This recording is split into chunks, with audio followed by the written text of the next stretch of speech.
Wow, cái lẽ chị ta mới nhờ. Cả ở bên nó nói cho một trò nữa nói. Ta là chị. Nói lúc còn chơi nó chế tôi là vậy.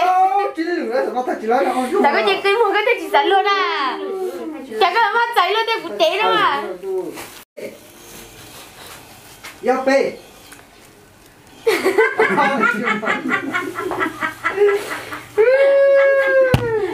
Không có tên đùa sao? Ôi, ta cũng chỉ là số lo lên lờ. Thầy chị tao hả? Tao tao luôn rồi. Tao ở cái bên kia có cái bên sẵn sẵn luôn là.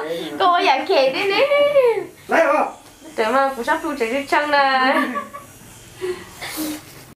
Bê. Wow, cái lẽ.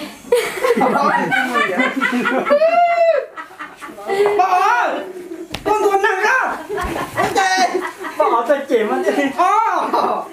Nhắc con tao này cái xe người trẻ nhé nó nói đi à. Ôi, chẳng có gì mà chị đơn nặng đi à. Con chị tay nó cái làm sao? Tí lúc nào là tối của chị chế nó cho cơ. Kéo tay lên đời chứ à. I-O-P. Ôi cho tại mẹ chị cũng cho cá rồi. Vậy cái chuyện mà nó nói cho có một tá la nó chế không một gì mà xin đông thía. Dù nó cho nó nói thế lý mua vitamin rồi được không? Dạ bé. Nhưng mà có gì? Bà gửi lên thôi à? Trong mà tao mới khoái. Cái này không hay. Bây mà có gì cũng chơi trò cũng một món đã chị học của tôi khác xưa. Em mới thấy cái nước khen đó. Chị ăn đâu? Bây mà có gì cũng chơi trò cũng một món đã chị nhớ trò học của tôi khác xưa. Chị học của tôi khác. Nó mong mới lên đó mà. Bỏ kia còn nó số bây giờ. Chị cũng khái tiền đấy ạ. Dạ có thấy chị xinh nó nè. Bên. Sao nó tao chưa cũng mà thích chị bỏ á. Chị có đi bộ thì khai chia đó. Dạ dạ. Cái này à, chị sẵn trai à. Chị sẵn trai à. Cái này à, chị sẵn trai à. Dạ không, chị mà chị sẵn trai. Chị sẵn trai à,不懂cao对不? Cái này chị sẵn trai à. Cái này à. Đi thấy mình. Tôi kêu mà đi cho tôi. Ấy da da.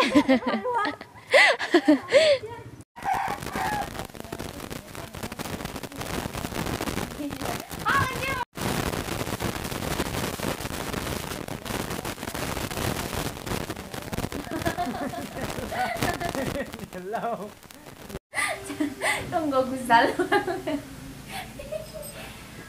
Được rồi có. Có gì à, nhau tiền, có toàn nhiều nhau thế thì làm người. Nhìn lâu là nhìn lâu.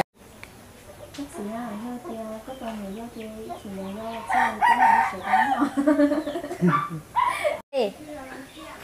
Hoa à. Wow, cái lò mà hút gì đấy? Chả phát lặng hết cho. Lúc có chơi tầm con hết mà. Có chịu quá, lúc có chơi chịu đi chào cái bốc không? Cá tỏ xuôi. Em luôn nè. Cái trời xí chân này chết có. Của cho nên xíu mừng chỉ tao chỉ bê thì chết có. Na ô luôn. Yo. Hoa à, cái khăn này hoa à. Dừng nói. Chả nó chả tôi đang tôi bao rồi luôn. Có bao giờ chẳng ngừng cái hổ ôm cái chắn đang đưa tay lên thân lấy. Có chỉ giờ đặt các số tiền muốn bỏ lên một Ai, chân như chưa? Yo bê. Đúng mà. Cái chúa cái luôn. Thế là của chúa luôn đó kìa. Còn nó chả biết tại ở đây. Ôi chả có chỉ lấy dòng lì nè, lòng thế hả? Cái do nhà nó chó liền bò thôi. Wow, chả có một chỉ dòng lì nè.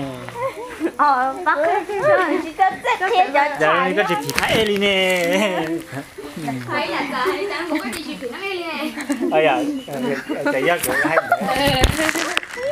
nè qua gặp ta có trả có ta chế mẹ muốn nó bao tháng em cũng coi cái hỏng con tới chết rồi em có mỗi thay trả nó ta tiền một sao hậu tiền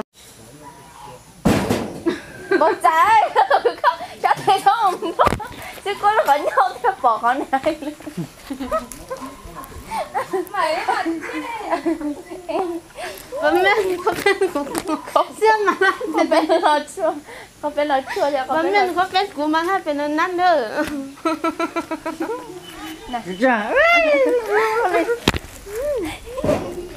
cái đó cóเคยไปกูตื่นทุกตาก็ยกเกอร์ไอ้นั่นเนี่ยจีจะไทยไม่จะไปอยู่กูนะจีอยู่แล้วไม่เคยเจอเลยจ้ะเคยจดเจียสักคน tao lại tôi chơi mà cậu có thua thua chắc cho ba một tiếng bơ nữa khỏi cho ha